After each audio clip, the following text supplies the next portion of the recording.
আসসালামু আলাইকুম প্রিয় শিক্ষার্থীরা, আশা করি সবাই ভালো আছো। তোমরা সারবনি স্কুল এন্ড কলেজের দ্বিতীয় শিফটের দ্বিতীয় পর্যায়ের অনলাইন ক্লাসে স্বাগত সবাইকে। আমরা জানি তোমরা একটা পরীক্ষা ইতিমধ্যে দিয়েছো, অনলাইন পরীক্ষা, প্রথম অনলাইন পরীক্ষা। আমাদের সামনে আমরা দ্বিতীয় অনলাইন পরীক্ষা নেওয়ার সিদ্ধান্ত নিয়েছি।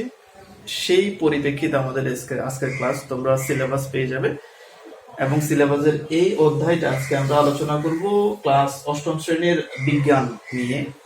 এটা তোমাদের দ্বিতীয় অনলাইন ক্লাসের সিলেবাসে অন্তর্ভুক্ত আছে। আজকে আমরা যে বিষয়টা নিয়ে আলোচনা করব সেটা হচ্ছে দশম অধ্যায় অম্ল, কারক এবং লবণের ব্যবহার। এটা খুব ইম্পর্টেন্ট একটা টপিকস তোমাদের জন্য, যারা বিজ্ঞান বিষয়ে পড়বে তাদের জন্য তো আছেই, অন্যান্য গ্রুপের জন্য, সামনে তোমাদের অন্যান্য গ্রুপের আর জন্য এই টপিকসটা খুব ইম্পর্টেন্ট। ঠিক আছে, আজকে আমরা আলোচনা করবো যেটা অম্ল, কারক এবং লবণ এবং এদের ব্যবহার নিয়ে।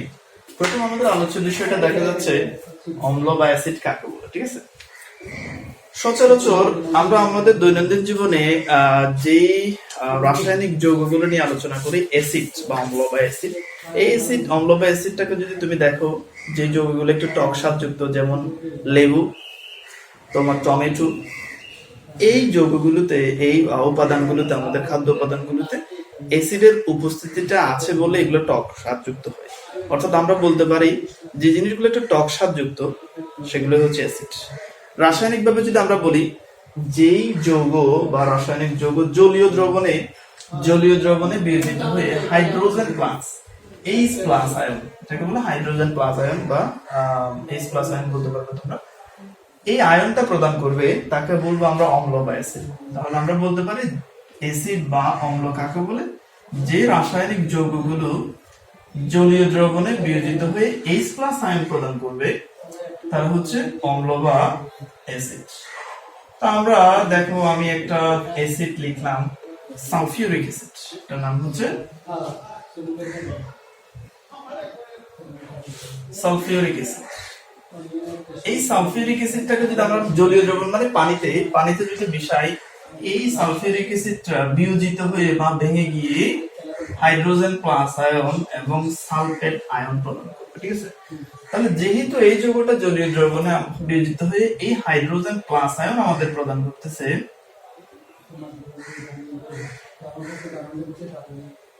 হাইড্রোজেন আয়ন আমাদের দিচ্ছে, তাহলে বলতে পারবো আমরা H2SO4 এটা একটা অ্যাসিড হিসেবে আমরা ধরে নিতে পারবো। ঠিক আছে, তো এরকম আরো অ্যাসিড কিন্তু আমাদের আছে। আমরা যদি নাইট্রিক অ্যাসিড দেখি, HNO3,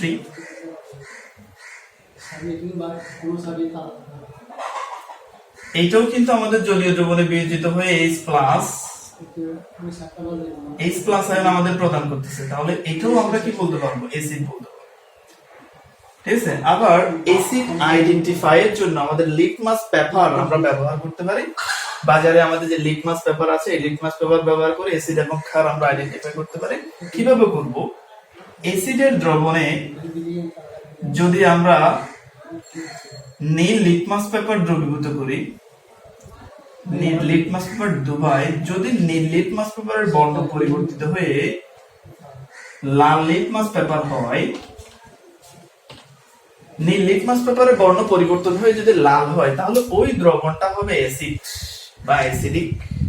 ঠিক আছে, তাহলে এই লিটমাস পেপারের বর্ণ পরিবর্তনের উপর ভিত্তি করে অ্যাসিড এবং ক্ষার আমরা আইডেন্টিফাই করতে পারি। অ্যাসিড আইডেন্টিফিকেশনের ক্ষেত্রে অ্যাসিডের জলীয় দ্রবণে যখন আমরা নীল লিটমাস পেপার ডুবাবো, যদি ওই লিটমাস পেপারের বর্ণটা লাল হয়ে যায়, তাহলে বুঝে নিতে হবে যে ওটা অ্যাসিড। ঠিক আছে, আবার অ্যাসিড বিষয়ে যদি আমরা আলোচনা করি, কিছু অ্যাসিড খুবই শক্তিশালী হয়, যেমন sulphuric acid, nitric acid, hydrochloric acid, খুবই শক্তিশালী অ্যাসিড। এই অ্যাসিডগুলোকে আবার অজৈব অ্যাসিডও বলা হয়। আবার কিছু কিছু অ্যাসিড আমরা আমাদের দৈনন্দিন খাদ্য হিসেবে আমরা গ্রহণ করি, যেমন আমরা লেবু খাই, লেবুতে থাকে সাইট্রিক অ্যাসিড, টমেটো খাই, টমেটোতে থাকে অক্সালিক অ্যাসিড, আবার তেঁতুল খাই, তেঁতুলে থাকে টার্টারিক অ্যাসিড, আমরা আপেল খাই, আপেলে থাকে ম্যালিক অ্যাসিড। ঠিক আছে, এই অ্যাসিডগুলো আমরা দৈনন্দিন জীবনে খাদ্য হিসেবে গ্রহণ করি। এগুলো খুবই দুর্বল প্রকৃতির অ্যাসিড হয়। হ্যাঁ, এই অ্যাসিড গুলো আমাদের শরীরের জন্য উপযোগী। এই অ্যাসিড গুলোকে বলবো আমরা অজৈব অ্যাসিড। অর্থাৎ জৈব অ্যাসিড গুলো খুবই শক্তিশালী হয়, জৈব অ্যাসিড গুলো খাওয়া যায়, আর অজৈব অ্যাসিড গুলো খুবই শক্তিশালী হয়। যেমন সালফিউরিক অ্যাসিড, নাইট্রিক অ্যাসিড, এগুলা কিন্তু আমাদের অজৈব অ্যাসিড, এগুলো শক্তিশালী অ্যাসিড। এগুলো ব্যবহারের ক্ষেত্রে আমরা ল্যাবরেটরিতে যখন এগুলো নিয়ে এক্সপেরিমেন্ট করব, তখন আমাদের হাতে গ্লাভস পরতে হবে, আর যাতে এই অ্যাসিড গুলো আমাদের ত্বকে না লাগে সে বিষয়ে পর্যাপ্ত সতর্কতা আমাদের নিতে হবে, ঠিক আছে? আচ্ছা, তাহলে আমরা অ্যাসিড বা অম্ল সম্পর্কে জানলাম। এটা টক স্বাদযুক্ত হয়, এটা জলীয় দ্রবণে বিয়োজিত হয়ে হাইড্রোজেন প্লাস আয়ন প্রদান করে, এবং এটা নীল লিটমাসকে লাল করে, ঠিক আছে? অতটুকু পর্যন্ত। আরো কিছু অ্যাসিডের ধর্ম আছে যেগুলো আমরা পর্যায়ক্রমে পরবর্তী শ্রেণীতে জানতে পারবো। ওকে, তাহলে এখন এই পর্যায়ে আমরা আলোচনা করব আমাদের পরবর্তী আলোচ্য বিষয় ক্ষারক কাকে বলে। ক্ষারক, এটাকে ইংরেজিতে বলে বেস।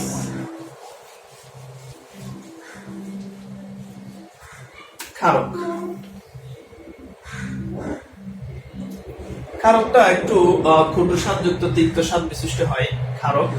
রাসায়নিকভাবে যদি আমরা বলি, যেই যৌগ জলীয় দ্রবণে বিয়োজিত হয়ে hydroxyl minus ion, OH minus ion প্রদান করবে তারা হলো ক্ষারক, ঠিক আছে? যে সকল যৌগ জলীয় দ্রবণে বিয়োজিত হয়ে হাইড্রোক্সিল মাইনাস আয়ন বা OH মাইনাস আয়ন প্রদান করবে তারা হলো ক্ষারক। তো আমরা যদি দেখি, একটা যৌগ নিলাম সোডিয়াম হাইড্রোক্সাইড, আমরা নিলাম NaOH। এটাকে যদি আমরা জলীয় দ্রবণের মানে পানির সাথে যুক্ত করি, জলীয় দ্রবণ তৈরি করি, এটা দুইটা অংশে বিভক্ত হবে, একটা হচ্ছে Na+, এটা হচ্ছে OH মাইনাস। তাহলে এই যে যৌগটা, এটা জলীয় দ্রবণে বিয়োজিত হয়ে আমাদের হাইড্রোক্সিল আয়ন,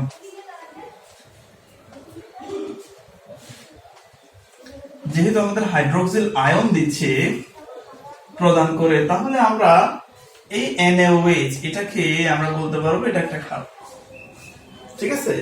এরকম যদি আমরা আরো একটা যৌগ যদি বিবেচনা করি, যেমন ক্যালসিয়াম হাইড্রোক্সাইড CaOH2, এটাকে যদি আমরা একটু আলোচনা করি, জলীয় দ্রবণে বিয়োজিত করলে এটা আমাদের দুইটা আয়ন দিবে, একটা হচ্ছে ক্যালসিয়াম প্লাস আর এটা হচ্ছে OH মাইনাস আয়ন। এই দুইটা আয়ন আমাদের প্রদান করবে, যেহেতু এটার জলীয় দ্রবণে বিয়োজিত হয়ে OH মাইনাস আয়ন আমাদের দিচ্ছে, তাহলে এটাও বলতে পারবো এটা হচ্ছে আমাদের ক্ষারক। আবার লিটমাস পেপারের সাহায্যে ক্ষারক আমরা শনাক্ত করতে পারি। কিভাবে? ক্ষারকের জলীয় দ্রবণের সাথে যদি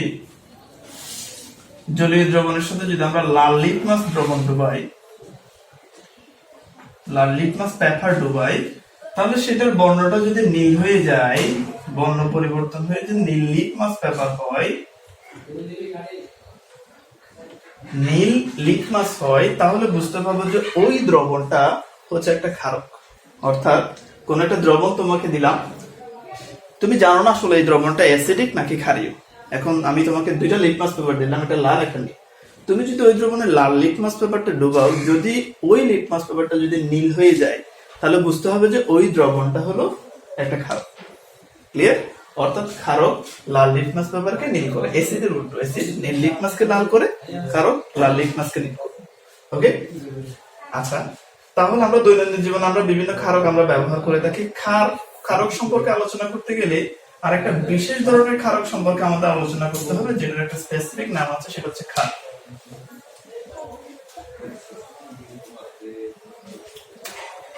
ক্ষারক থেকে যদি আমরা একটু ভিতরে যাই, তাহলে আমরা ক্ষার পাবো। ক্ষারটা হলো এটা বিশেষ ধরনের ক্ষারক,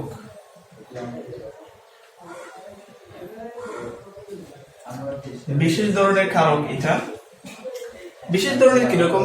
কোন একটা ক্ষারককে ক্ষার করতে গেলে, ক্ষার বলতে গেলে দুইটা শর্ত ফুলফিল করতে হয়। প্রথম শর্তটা হচ্ছে যৌগটিতে হাইড্রোক্সিল যৌগমূলক বা OH মাইনাস যৌগমূলক থাকতে হবে।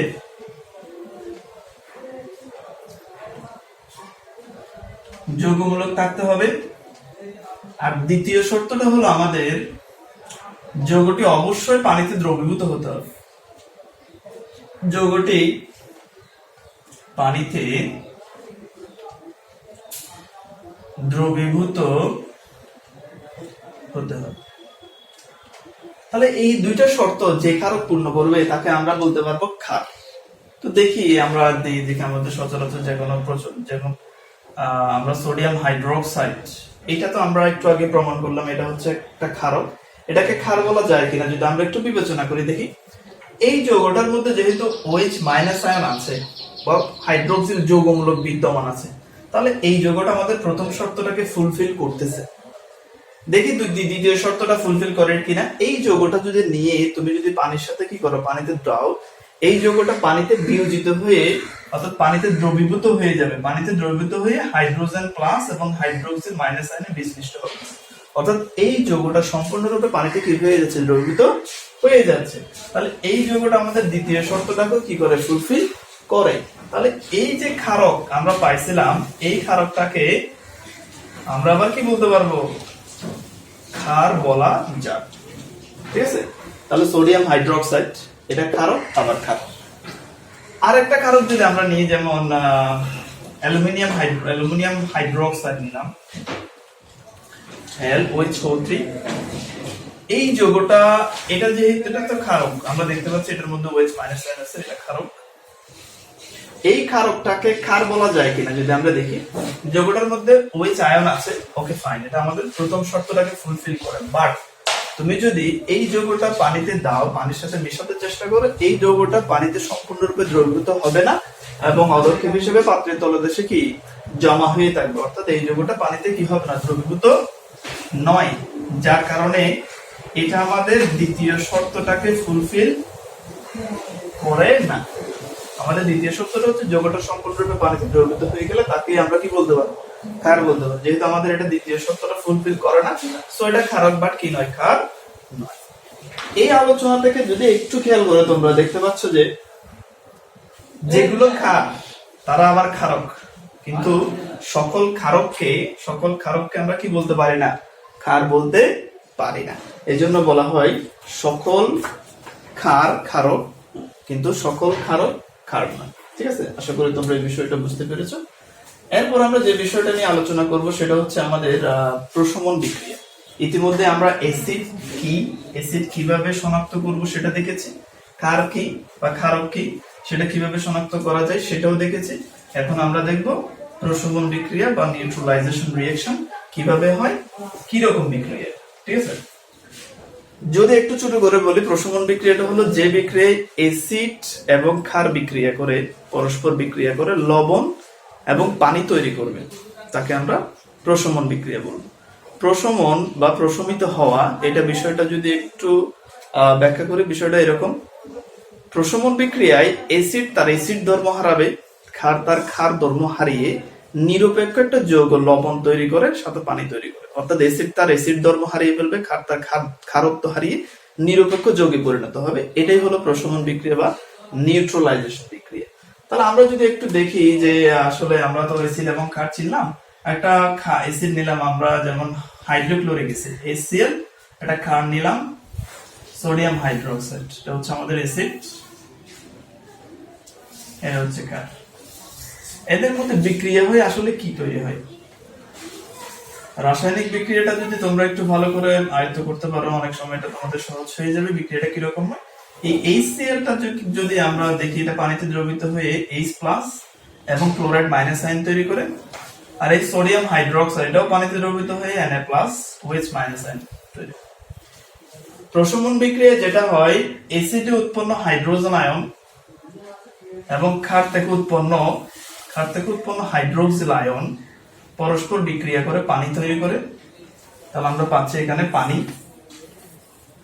আর বাকি যে জিনিসটা, অ্যাসিডের মধ্যে যে ক্লোরাইড মাইনাস আয়ন আছে এবং ক্ষারের মধ্যে যে সোডিয়াম প্লাস আয়ন আছে, এই দুইটা অংশ অর্থাৎ Na+ এবং ক্লোরাইড মাইনাস আয়ন যুক্ত হয়ে NaCl, সোডিয়াম ক্লোরাইড লবণ তৈরি হয়ে গেছে।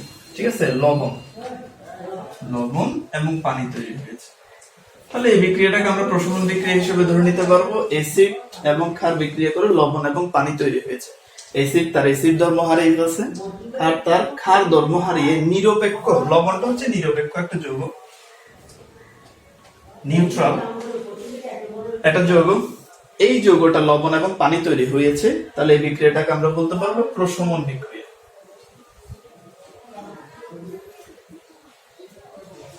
তাহলে যদি আমাদের প্রশ্ন করা হয় যে প্রশমন বিক্রিয়া কাকে বলে, তাহলে আমরা বলবো যে বিক্রিয়া অ্যাসিড ও ক্ষার পরস্পর বিক্রিয়া করে লবণ ও পানি তৈরি করে, সাথে সাথে অ্যাসিড তার অ্যাসিড ধর্ম এবং ক্ষার তার ক্ষার ধর্ম হারিয়ে নিরপেক্ষ যৌগ লবণে পরিণত হয় তাকে বলবো আমরা প্রশমন বিক্রিয়া। দৈনন্দিন জীবনে প্রশমন বিক্রিয়ার আমাদের ব্যাপক ব্যবহার আছে, সে সম্পর্কে আমরা আমাদের পরবর্তী ক্লাসে বিস্তারিত আলোচনা করব।